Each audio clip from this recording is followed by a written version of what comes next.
그러면 제약바이오주들에 관한 기회는 큰 관점에서 봤을 때는 여전히 열려 있다라고 보시는 거네요. 네, 여전히 열려 있는 상황인데 주가들이 좀 이제 선행해서 반영이 되었다 보면 됐잖아요. 그게 조금 저는 좀 무서운 부분이더라고요. 네, 그래서 변동성은 커질 수 있어요. 그러면 우리가 뭐 고점 대비해서 주가가 20% 하락했다라고 해요. 그랬을 때 이거를 사느냐 그냥 패스하느냐 그 차이인데 제약바이오 같은 경우는 그 정도 조정이 나오면 뭐 충분히 사볼 수 있다라는 생각이 듭니다. 네, 알겠습니다. 계속되는 기회가 있지만 주가의 변동성은 있을 수 있습니다. 왜냐하면 시세 탄력이 나와 있는 그러한 종목군들이 상당히 많거든요. 그래서 그럴 때는 여러분들이 좀 눌려있을 때의 전략들 잡아보는 것들이 좀 좋지 않을까 그런 의견을 주셨고요. 저는 한 번 또 진단을 해보고 싶은 부분들이 이제 비만 치료 관련해서도 뭐 품절 대란이다 이런 이야기 저희가 어제부터 계속 해오긴 했었는데 이사님의 의견에서는 혹시 어떠세요? 이쪽은 이제는 보내주자 이런 의견이세요?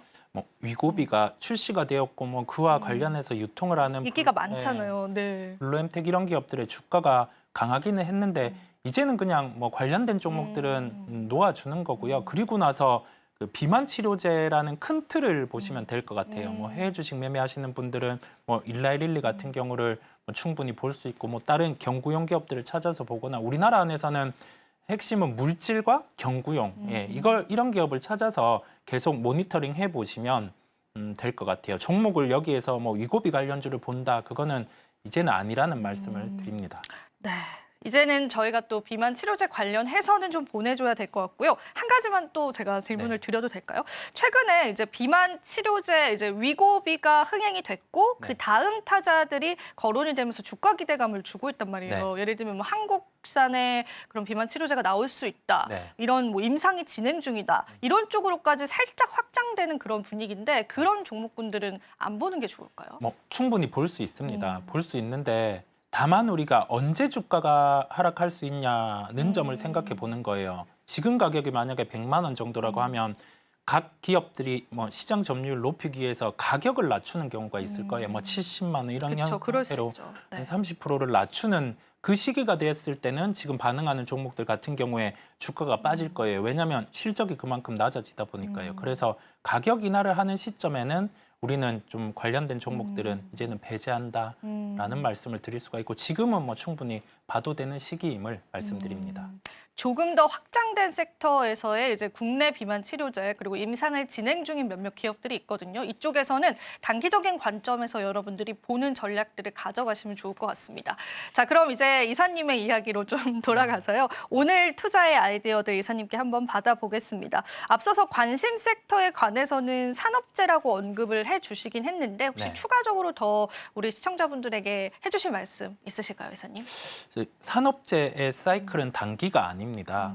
그다음에 뭐 미국 데이터 센터 같은 경우가 뭐 친환경이라고 해서 원래는 뭐 신재생 에너지 비중을 기본으로 가지고 가고 다른 에너지원 같은 경우를 뭐 화석연료라든지 그런 걸 쓰는 상황이었는데 방향을 정한 게 원전 쪽입니다. 아, 맞아요. 어제도 이슈가 됐었죠. 네, 그런 원전 쪽이다 보니까 우리가 산업재의 사이클과 지금의 원전 같은 경우에 수주가 연속될 수 있느냐를 생각을 해보면 그 보조금이죠. IRA 보조금을 받기 위해서는 올해 그다음에 내년까지는 소형모듈 원전의 수주를 내야 돼요. 왜냐하면 이걸 만드는데 한 6년에서 7년 정도가 걸리다 보니까 지금 데이터 센터 기업들이 소형모듈 원전 수주를 가지고 오는 거고요. 아직 나오지 않은 데이터 센터 기업들 같은 경우도 소형모듈 원전의 수주를 낼 것으로 보입니다. 네, 그렇다 보니까 이게 수주 나와서 주가가 단발성으로 오르고 끝난다라는 게 아니라 그 산업재 사이클은 길다라는 점과 그 대세에는 뭐 원전이 있다라는 걸 연결해서 종목들을 보시면 되고 그리고 나서 이제 대선 같은 경우가 딱 결정돼서 후보 결정되면 그와 연결해서 이제 뭐 에너지 정책이라든지 그런 부분도 나올 거예요. 지금 신재생 관련주들이 빠져 있죠. 뭐 풍력이라든지. 크리슨이 이제 지지율 떨어지면서 빠지더라고요. 네. 빠져 있는데 뭐 그 반대 후보 트럼프 후보가 당선되면 그때가 되려 어찌 보면 매수 시점이라고 볼 수가 있어요. 아, 그렇게 또 시각을 가져가시나요? 왜 저희가 통상적으로 알고 있는 거는 트럼프 이제 후보 같은 경우에는 그러니까 원조 에너지 쪽에 네네. 좀 정책을 펼칠 거고 네. 이제 해리스는 신재생 쪽이다라고 이렇게 알고 있는데 네. 오히려 트럼프가 당선되든 해리슨이 당선이 되든 친환경 쪽은 계속 좋게 보시는 거예요? 네, 기자님? 지금 주가 빠져 있기도 하고 우리 상식적으로 생각해 보면 제가 상식이 없나요? 아니에요. 상식적으로 농담입니다. 쉽게 네, 쉽게 생각을 해보겠습니다. 생각해 보면 네. 원래는 데이터 센터는 있었어요.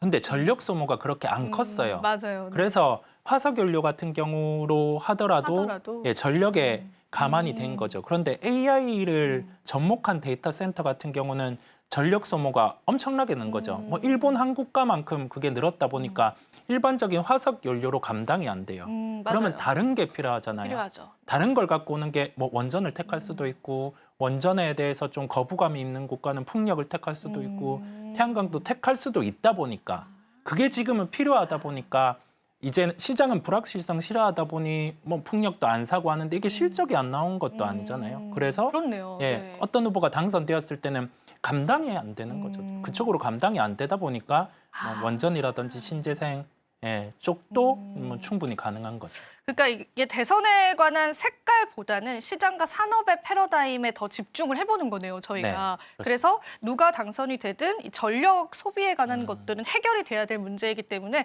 그쪽에는 좀 집중을 해보자라고 그렇게 이해를 하는 게 맞을까요, 네, 이사님? 네. 네, 그렇습니다. 자, 그럼 이사님께서 오늘 어떤 종목군들 가지고 오셨는지 마지막으로 좀 들어보도록 하겠습니다. 네. 지금 당장 매수할 건 아니지만 아까 아닙니까? 말씀드린 네. 것처럼 뭐 굴삭기라든지 인프라 관련주 같은 경우는 실적에 대한 변화가 미국 대선이 결정되고 인프라에 대한 집행이 그 연도 중에 초반에 가장 많이 되다 보니까 그때를 기점으로 실적이 달라질 수 있어요. 그러면 뭐 내년 1분기 실적이 확실히 좋아질 수 있는 거겠죠. 그렇다 보니까 뭐 HD 현대건설기계라는 종목을 말씀드리려고 하고 뭐 최근에 재건 이슈가 부각되다 보니 주가는 대형주 같은 경우도 같이 올라왔는데요.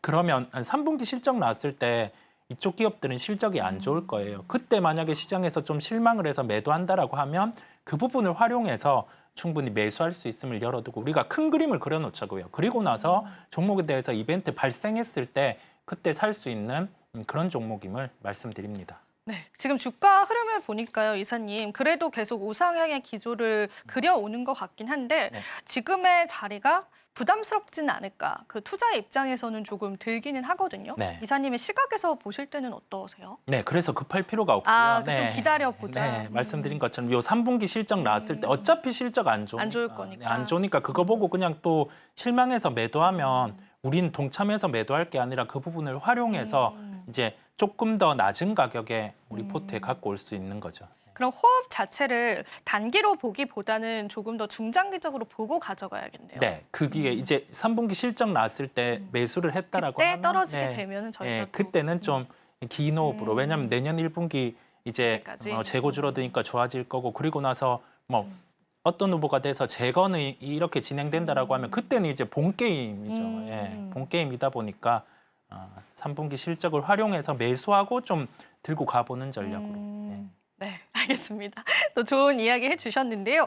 저희가 마지막으로 그러면은 이제 이 기업을 제외하고는 또 추가적으로 볼 수 있는 기업도 있을까요? 이번에는 조금 더 빠른 호흡을 줄 수 있는 그런 기업도 있을까요? 우리가 딱 핵심을 찾자라는 말씀을 드렸잖아요. 네. 러시아 우크라이나 재건이 진행된다라고 하면 그때는 뭐 HD 현대 인프라코어라는 기업을 보시는 게 나은 게 과거에 그 굴삭기 우크라이나에 판매되는 굴삭기 시장 점유율 상위권이었어요. 그렇다 보니까 뭐 제품 같은 경우를 쓸 때 기존에 썼던 제품을 많이 쓰다 보니까요. 뭐 재건이 진행될 때는 뭐 HD 현대 인프라코어를 보면 선택이 되는 거고. 되는 거죠, 그렇죠? 네, 그렇게 해서 좀 뭐 선별적으로 해서 같이 보시면 될 것 같습니다. 네, HD 현대 똑같네요. 네, 아, HD 현대. 내자까지는 똑같습니다. HD 현대 인프라코어도 저희가 같은 호흡으로 바라보면 좋다라는 말씀 해주셨습니다.